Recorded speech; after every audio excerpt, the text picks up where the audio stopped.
Hello. We're going to start where I started, and that's with these right here.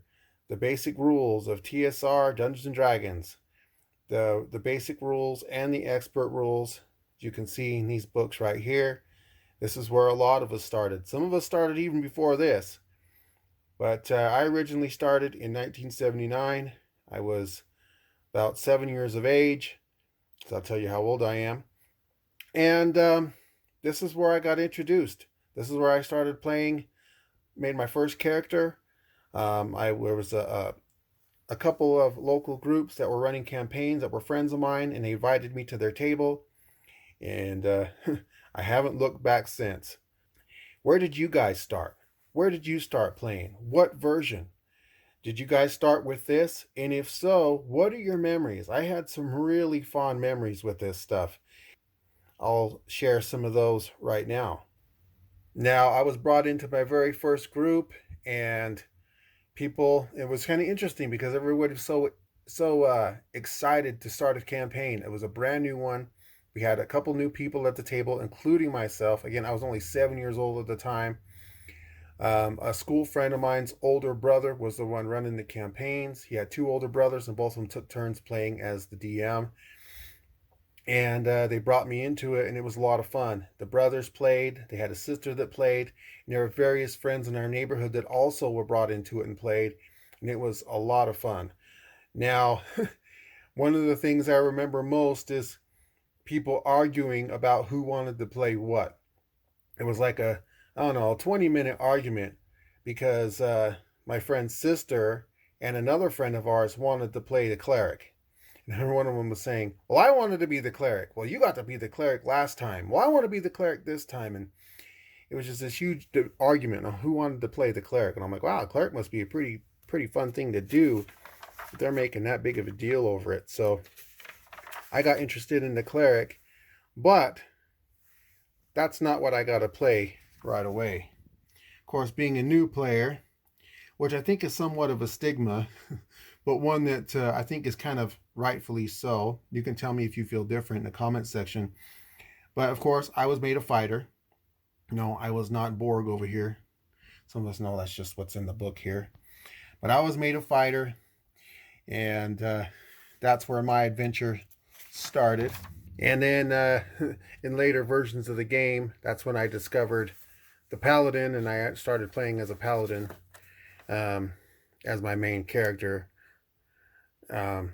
as soon as it became available as a playable class to me, and the DM felt that I would be able to play that class effectively. But in terms of this version of the game, I played as a fighter, and I had a lot of fun with it. And I have to admit that being introduced to these types of games and especially in this early form, of course, it was pretty much all that was available. I mean, there wasn't a whole lot going on at that time, but it really opened up my mind to a whole other world, and it helped me to learn and grow, not just in my ability to utilize the strong imagination I had within the character that I'd created, but it also allowed me to, pick up on plot lines and storylines and NPCs and what these other characters were doing and what they meant to the story, and how the choices that I made, along with rolling the dice, could really impact and or change the outcome of an entire scenario. So I was very drawn in by that. And it wouldn't be very long before I would actually change roles from being a player into being a DM, which I ended up doing pretty much most of the time after that. But in my early inceptions to these games, I indeed was a fighter. So, did you start here? If so, what did you start as? Did you want to be the cleric and didn't get a B, or were you the cleric? Or did you play a fighter like me? Maybe you played the magic user, or the thief, or the halfling, back when dwarves and elves were considered classes. And if so, did you prefer dwarves? Did you prefer elves? What was it about the dwarves or the elves that drew you to them over, say, playing like a human character? Did you have a favorite monster? One of my favorite monsters from this original version, even though I think it's not as intimidating of a monster, but I'll tell you what, it posed us a lot of problems in some of our groups, especially at the earlier levels. And see if I can find it here.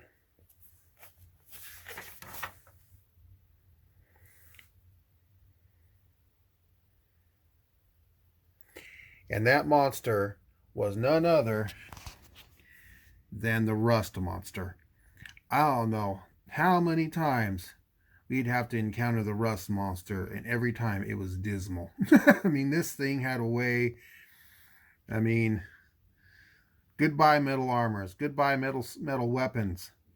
It almost came to, almost came to a part where it was very tempted to metagame because we knew there was going to be a rust monster thrown in somewhere. It just came to the point where we were pretty much expected to see a rust monster, and we were trying to find ways that we could create our character to kind of avoid, suffering, you know, the effects of the rust monster. And of course, it was very difficult to do without metagaming or whatnot. So, yeah, the rust monster was a classic monster that I'll always look fondly upon, and really posed a significant threat to some of our parties. But and we kind of always knew it was going to show up somewhere in a campaign. And of course, the classic skeletons; those will always be the classics. I don't know. For me, the classic campaigns wouldn't have been the same without the skeletons, without or even the shriekers.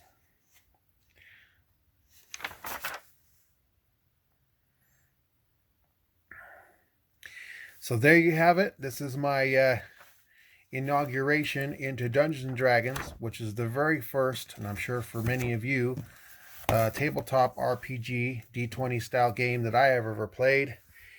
It really opened up a whole new world of these kind of games for me, and it really opened up my imagination, and it helped me learn how to interact with others in a very integral way. You can either help the party or you can be a hindrance. You can either, be a help or a hazard. And being able to properly play your character and to illustrate what you're doing, and good communication between the rest of the party members. There's a lot of good qualities and a lot of good skills to be learned from this, not just within the game, but in my experience in life. What were your experiences like if you played this? What did you play? Do you remember this version? Did you start with a different one? Let me know in the comment section down below. And I want to thank you all for taking the time to watch this, and we'll see you in the next video. If you liked it, please share it with someone else. Let other people know. And I appreciate you all. Take care, everyone.